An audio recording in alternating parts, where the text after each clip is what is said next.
Hello folks, Scott Grove here of GroovyMusicLessons.com, here to do a review on another guitar that I just got in here, what was it, yesterday? So I've waited 24 hours to sit here and bang away at this thing and make it, set it up my way. This is the Rainsong. It's the Black Ice, what do they call this? Like the WS1000. And it has another couple letters after it, which I'll explain in a second why I went for the version that I went for instead of the ones that they sell on the shelves. Okay, with Rainsong, okay, there is no wood incorporated in the guitars at all. It's 100%, it's a graphite guitar. Okay, so it is impervious to climate changes of any kind. Okay, so me living here in the Nevada desert just simply makes sense to have a guitar that will not bust open due to 0% humidity, which we have here often, and 115 degrees. Then if I want to go play, take it with me back anywhere that's 20 below and 95% humidity, it's not going to affect the guitar in any way. Okay, so that's what these guitars are about, plus they're just amazing sounding. Okay, so they're able to make amazing sounding guitars just with zero wood involved. So that's the basic concept, is to make a great sounding guitar that can withstand everything that the expensive guitars can't withstand and still sound amazing. Okay, so it is an acoustic electric, it's big, I'll show it to you.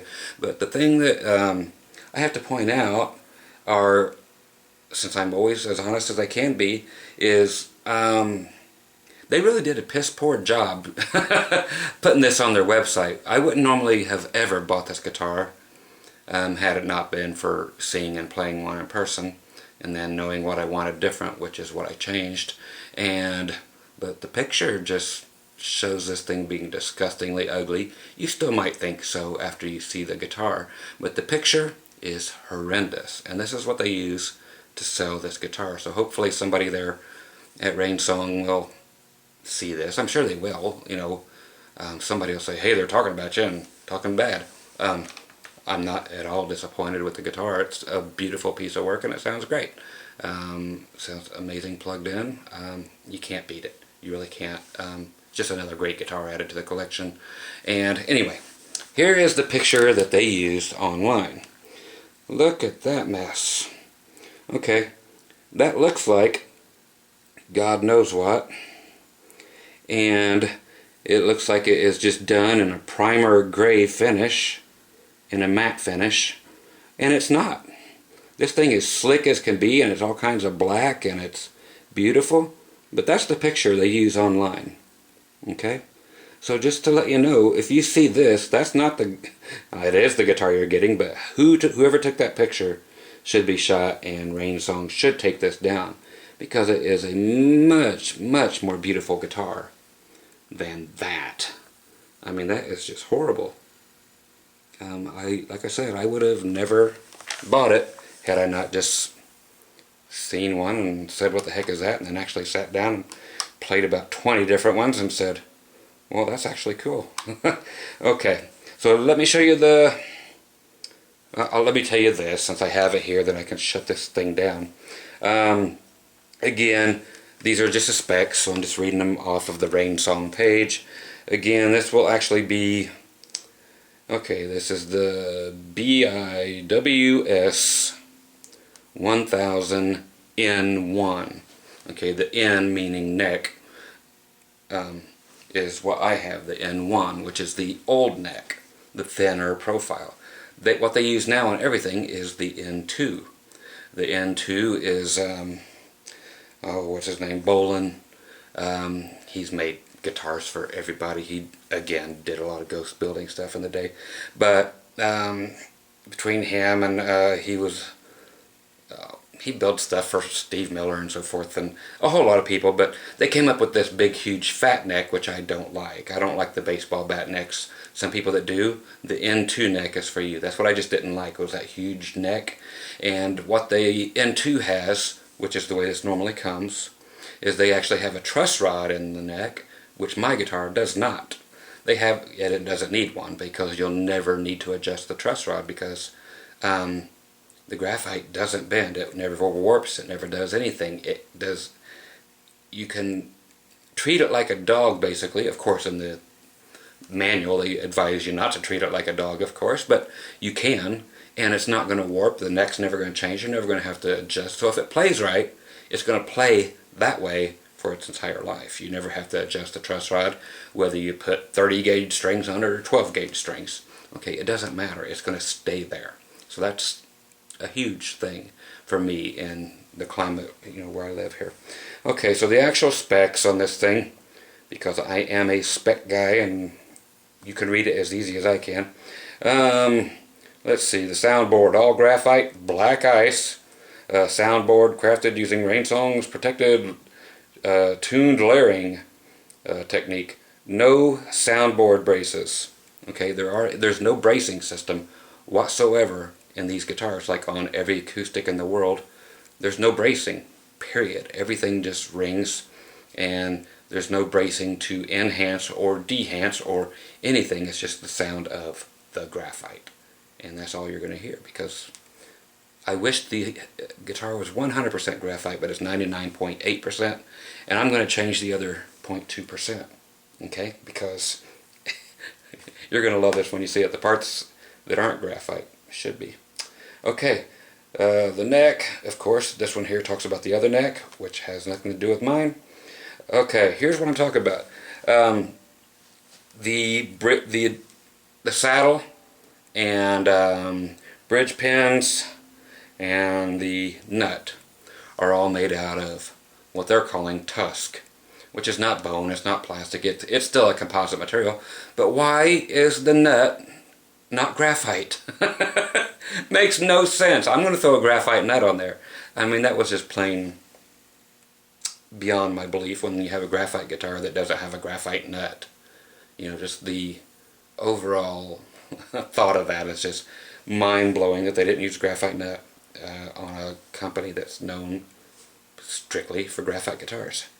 I just, you can like what you like, I like what I like. So personally, I would have loved to have a graphite nut on there and a metal bridge, or even a metal nut instead of that thing that's on there. Okay, so this thing's 5 inches thick down at the butt of it, so it's nice and thick. I'm going to compare it to my Martin and one of my Taylors here. Let you check it out. Body length is 19.5 inches. The neck width at the nut is 1.75. Scale length is 25.4. And tuning machines are the chrome-plated Godos with the 18:1 gear ratio. The electronics, which nobody ever cover, and I get so mad at this, but I'll show them to you, and you'll get to hear them. So in most reviews, people just don't put the electronics through their paces. So I think they should be. So I'm going to do that for you today. So that's it. I'm going to shut the computer thing down and actually get to the guitar. And yes, you're going to hear this. It's my computer telling me goodbye. Goodbye, Scott. Yes, I use AOL. And yes, that was a hot chick saying goodbye to me. Oh, that's why you pay for AOL, so you can have hot chicks say, "You got mail, Scott." Makes an old 50-year-old fart think he's still got it. So I'll pay the money to have AOL and have some computer-generated Stephen Hawking sounding lady tell me I'm hot and that I've got mail. Okay, turn that sucker off. Okay. Now let's check out how beautiful the guitar is now that I've yacked for how long? 10 minutes. Typical Scott Grove stuff. Okay, now here's the actual guitar. Nice and shiny. Okay, that's as shiny as she gets. Look anything like the picture? Not a damn bit.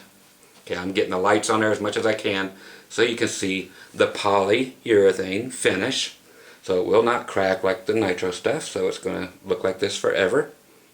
Okay, and of course you have the abalone rosette as little parts here in the end pins. You have the mother of pearl shark inlays. Those are pretty groovy. So no birds like PRS, nope, we got sharks. So in the lower line of the Rainsong guitars you'll have dots. Okay, and let me show you what graphite looks like in its natural state. Looks like almost like snake skin. Okay, that's about how she looks normally. That's the back of the neck, of course, and it's got that finish on there again, which is another reason why I chose this neck instead of the other one, because if it's going to have a finish on the back of the neck, it can get sticky. So when I play a guitar like this, I don't want a big old honking neck and then my hand's going to stick to on the back. Okay, so my thinking, and it always has been, is I like the thinner necks, you know, like the old Jackson Charvels and stuff on my electrics, and the PVs, the old T series, are very thin too, you know, way thinner than most guitars. So back of my hand never really ever touches the neck of the guitar. It's just when I play, let's see if I can even get it on here. Probably not, just because of how I am. Not with the thing. But anyway, my hand wraps totally around here, but it never actually touches. I'm not going to get it, but maybe you can see it. Back of my hand never touches the neck. I don't feel the back of the neck. On the N2 neck I could feel it, and I got stuck because it was so huge. Just like the 50s baseball bat Gibson necks, I get stuck on them, so I go for the thinner ones. So, and here's the back of the guitar. Get some light on it. Okay, so it looks nothing like the photo. Okay, there's the output jack. Those of you calling it an input jack, no, it's an output jack. Here are the electronics, in which you have the typical stuff. For the most part, you have your tuner right here, which works really nice. I'll just show it to you. G string, it's green. It's got arrows on both sides. It'll be red if it's not. Okay, so tuner, blah blah blah. Okay, a lot of people don't understand the whole notch and the contour frequency thing. Okay, you'll see we have our lows, we have our mids, which are actually what's called parametric. Your highs, and then your super ultra highs, which will just be presence. What are they going to call it on here? Brilliance. So it's brilliance they're calling. They give you 12 dB of bass, mid, and treble to work with, cut or boost, but only 9 dB of brilliance. Okay, your in and out of phase switch right here, which I will show to you when I plug it in, and the notch control, which I will show you what it does. It actually changes the frequency of your mid-range. That's all it does. So it tells you right here that it goes from 200 hertz, 250 hertz, all the way up to 3 kilohertz. Okay, so that's the range of it. Huge range, so that can be low mids or pretty high highs, high mids. So it can change the mids to anything you want, and you can cut or boost that via this. I'll just show you when I plug it in. It's easier to do. Then your master volume, and I'll explain all that. So here's everything. You got your typical side markers. But isn't that a brilliant? That's why it's called black ice. If you guys have ever driven in the winter and hit a patch of black ice, you don't even know it's coming. I mean, you just end up on the road, edge of the road, you end up upside down or in a coffin or something, but nothing like the picture. This is a amazing looking guitar. And if there wasn't so much light in here, it would appear basically to be black. But when the light hits it, you see all the different shapes of the graphite fused together. So these are all individual pieces that you're seeing that are just what they look like. They're just fused together and then cut into sheets. Okay, kind of like plywood, but it's ply cardboard, or ply graphite. Okay, so it's just the graphite cut into weird shapes and crammed together and pressed and cut. That is it. How does it sound? It sounds great. Will it replace wood? No. It's just a great alternative. Again, for those who are climatically challenged, you know, as I am. So you could just use your own ears and say about it what you will. I personally enjoy it.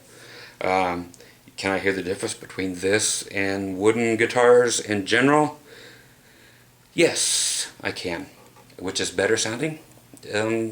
Every guitar has its place. I can't fault this for anything. I can't say that I like it better than the wood ones. I can't say I like it less than the wooden ones. It has so much going for it that you can't fault it. Okay, so let's just get down to the sound and compare it to some others, and then I'll plug it in here in a little bit. Okay, again, I'm just using a, what is this, a cheapo Sony Handycam. It's using the microphone that's built into it. So that's all you get. I'm not miking it up, I'm not going through any processing. It is just going through the Handycam microphone, which is a quarter of the size of my pinky fingernail. Okay, so that's what you get. So here it is, just... I always use Matchbox 20's 3 AM for some reason when doing these.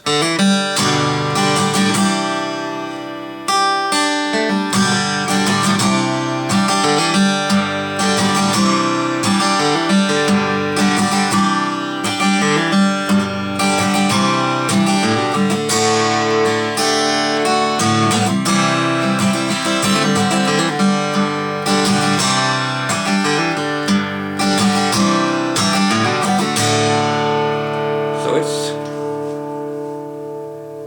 pretty convincing, and convincing as what? A guitar. Because it is a guitar.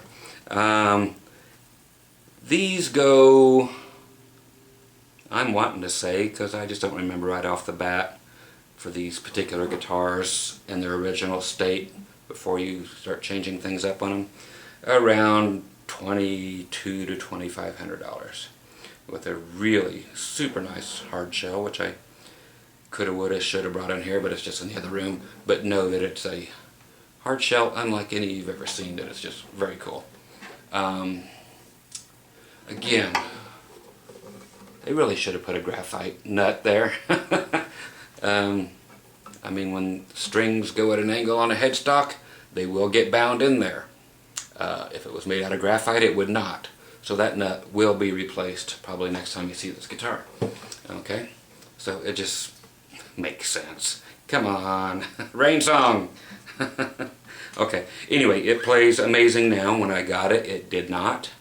And it specified in the manual that it gave you that the bridge saddle right here is set high, so you have plenty of material to work with to get it down to your own specs, or how you like it to play, which is the first thing I did. I just took the factory Elixir strings off of it.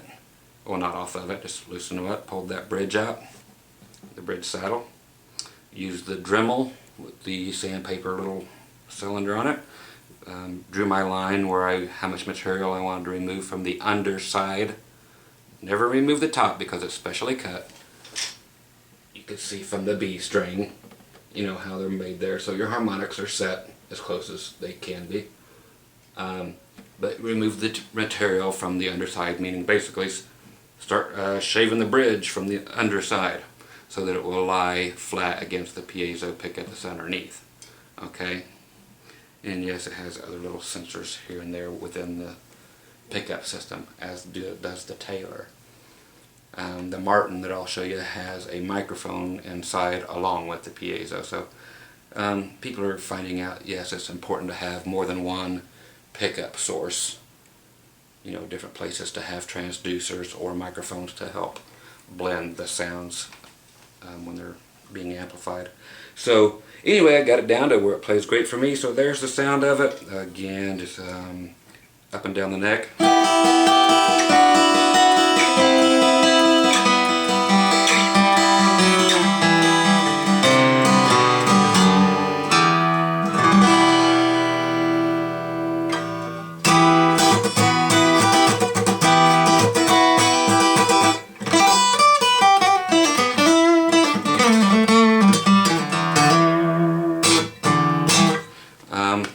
It's just a groovy sounding axe.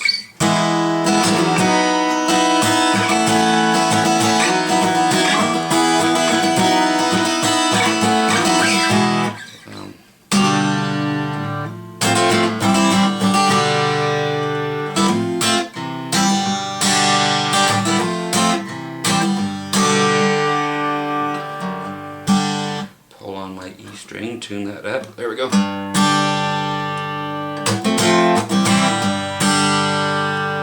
Okay, let's put it right next to a Martin.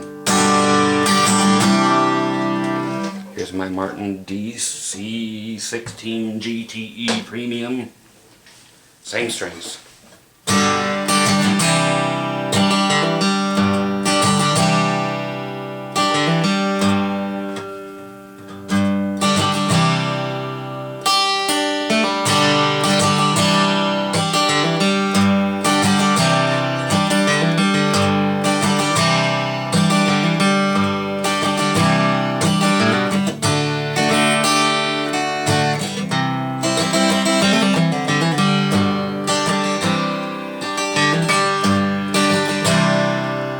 That one is noticeably warmer, so not as much on the top end, and then again not as focused as the individual notes on the Rainsong. So it's a more of a Gibson sounding-y thing. Here's the Taylor, one of their more high-end, which is the CE916 CE, so these things cost many thousands of bucks. Cocobolo wood, so when the wood matters, this is the guitars that you pay the money for. So here's this one and the Engelmann top. Might as well yank on the low E.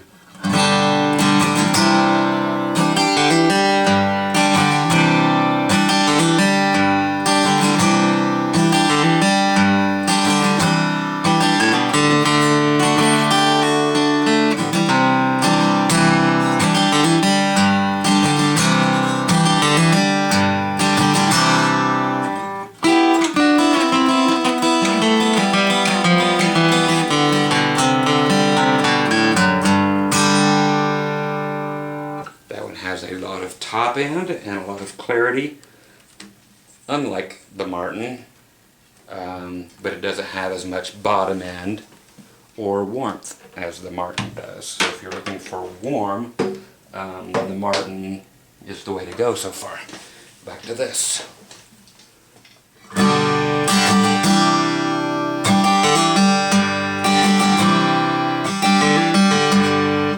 So it seems, comparing them side by side, that it's a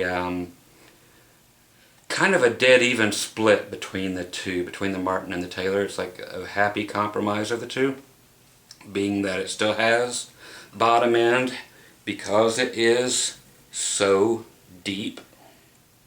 Okay, it doesn't sound fake, as you heard with the Taylor. The Taylor had a lot of top end on it, but not a lot of bottom, but it had a lot of clarity and the notes were very distinguishable, like this one is. You can tell what every note is.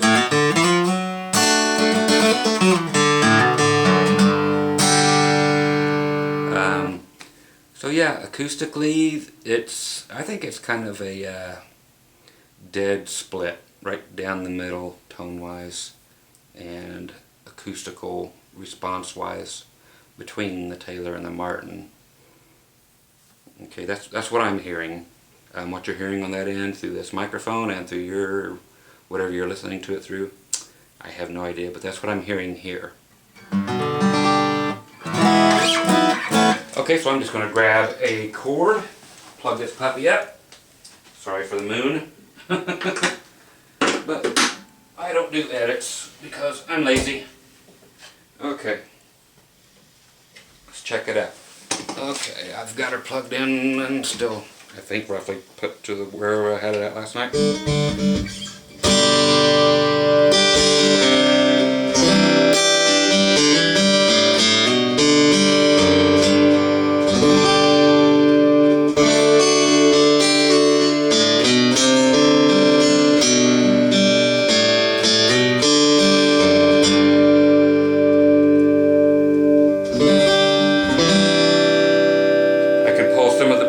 Back.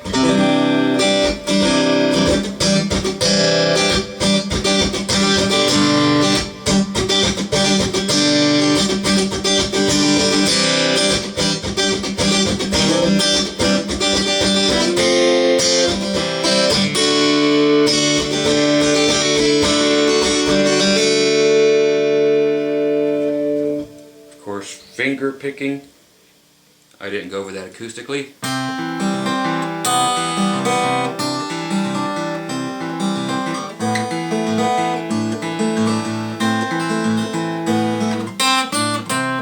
Okay. Electronically.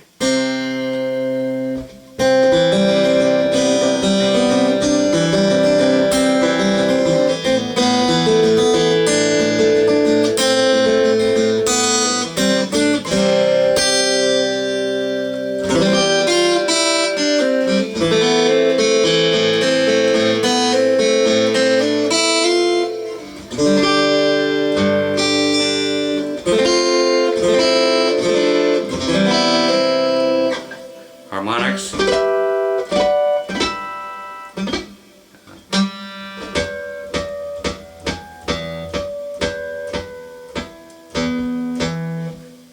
All fine and dandy. So just to let you know that you're not losing anything for sure by using graphite or wood as far as harmonics go. You still get your 4 harmonics on the G between the 2nd and 3rd fret, I should say.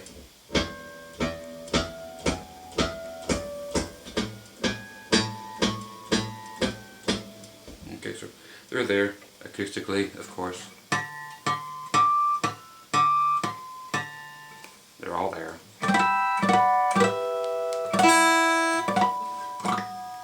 Okay, so harmonics everywhere, even where they shouldn't be. 4th fret, 5th, 4th, 3rd.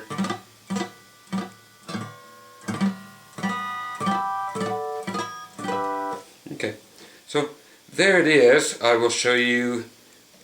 Let me flatten out the EQ on the guitar and let you just hear the frequencies of each one.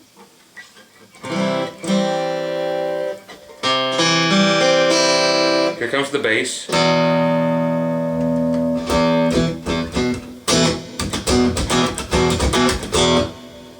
Back to flat.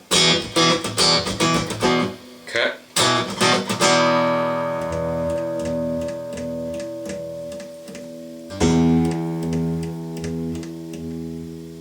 Okay, here's your treble.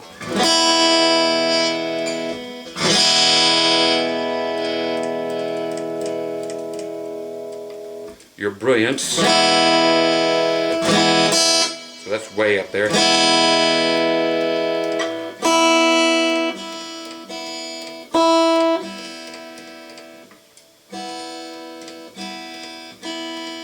Sounds like that's probably up around 6.3 or 8K kilohertz. Okay, now your contour frequency.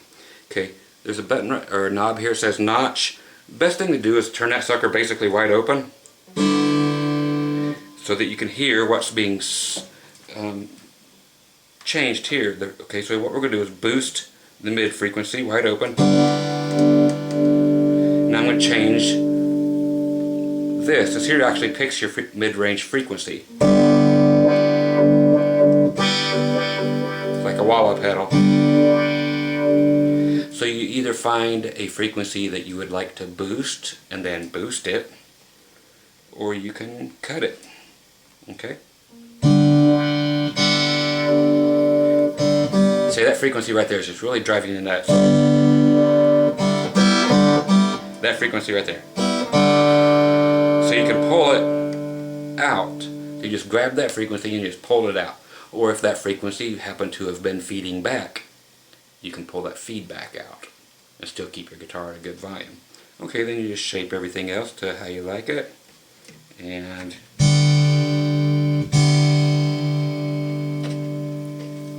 let her have it.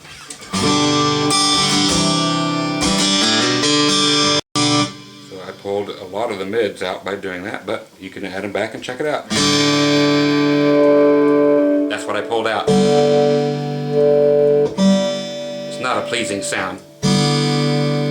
Okay? So it's good to cut that frequency out.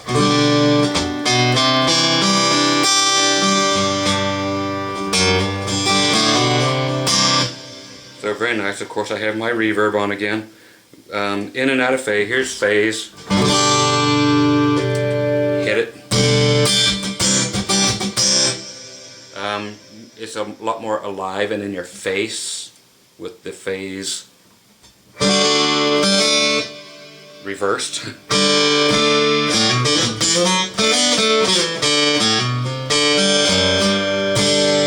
Now the other way.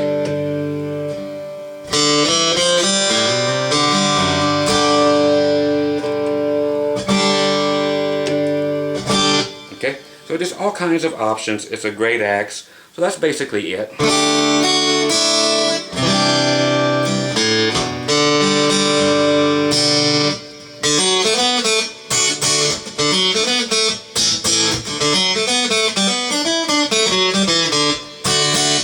Okay, so pop. Oh, I love that sound. Now let me shut off that since it happens to be leaning against a piece of metal. And no, I just wanted to show you my butt again.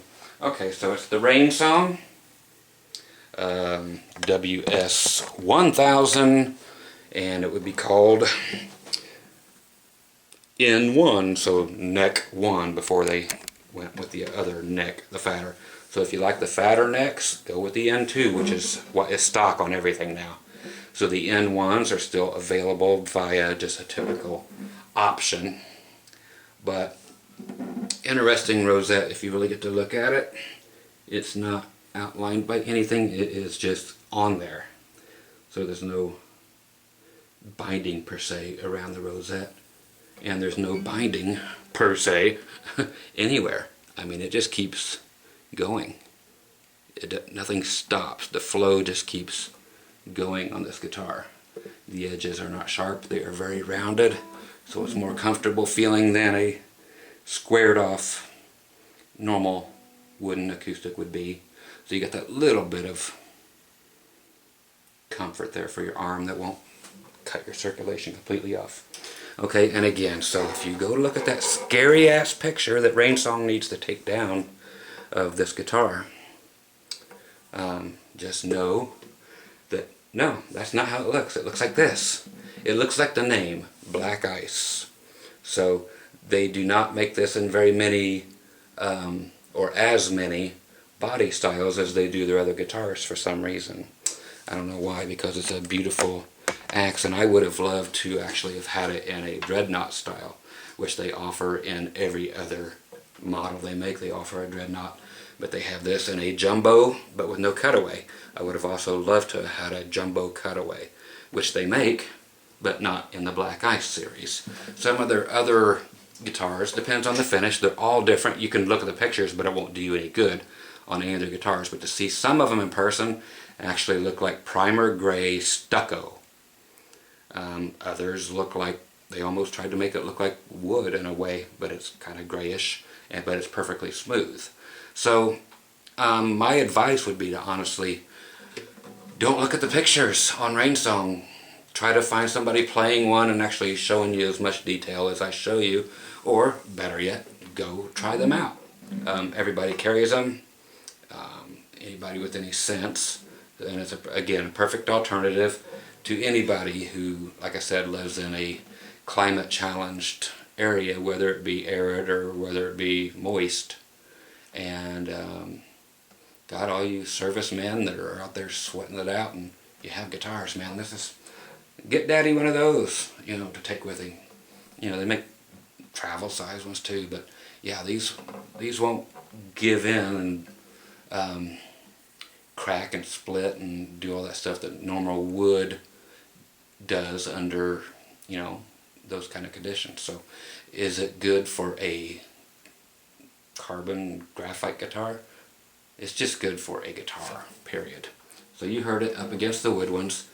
It's just a guitar that it sounds slightly different between, you know, than the Taylor and the Martin. Is it bad sounding? No, not at all. It's great sounding. I'm super proud to have this, and I will play it immensely as much as I do the others. No favoritism, except for I can actually go out on the front porch here in the middle of southern Nevada and take this out there on those 115 degrees days, and I can go out there and play this. I can take it home and to Indiana and play it when it's raining outside the next day if I want to, or when it's snowing outside, and it won't matter. The finish is going nowhere and the body's going nowhere with no truss rod. That neck is going nowhere, so your relief will always be perfect. No need to adjust it on the N1 neck because you can't adjust it. Again, if you do want to adjust your own relief, even though this will not go anywhere, the N2 neck, the thicker one, has an adjustable truss rod in it. So again, Scott Grove, GroovyMusicLessons.com for the Rainsong, not on behalf of, but in support of, Black Ice series. Again, the I know I've said this enough, BI/Black Ice. WS1000N1, of course the N1 again, the first neck. This, and even the fingerboard, yeah, it's graphite, folks. You're not going to get any of that tacky, grungy stuff build up that you get with rosewood fingerboards. You know how nasty that is. This wipes off just like ebony or like maple. I mean, you know, you just won't see the stuff on there. Do you see any buildup? It won't be there. Okay, so you'll never have to worry about cleaning them or oiling them or whatever you people do to them. You don't do anything to this guitar. You can wipe a, you know, good old guitar string cleaning rag on it, or they even say cotton, whatever you want to put on here, it's going to be fine. So whatever you treat your polyurethane finishes with, it's what you use on this whole guitar. Okay, so hope you enjoyed, and thanks for those of you who have been waiting to see this, for sticking it out for so long till they build it. And it didn't take them too long at all. I think it was 6 weeks from when I custom ordered this, and I should have thought about that and seen if they could have just put a graphite nut on it, but I'll shut up about that for now. Like I said, next time you see that, it will have a graphite nut on it. So take care, kids. Hope you enjoyed it. Bye bye.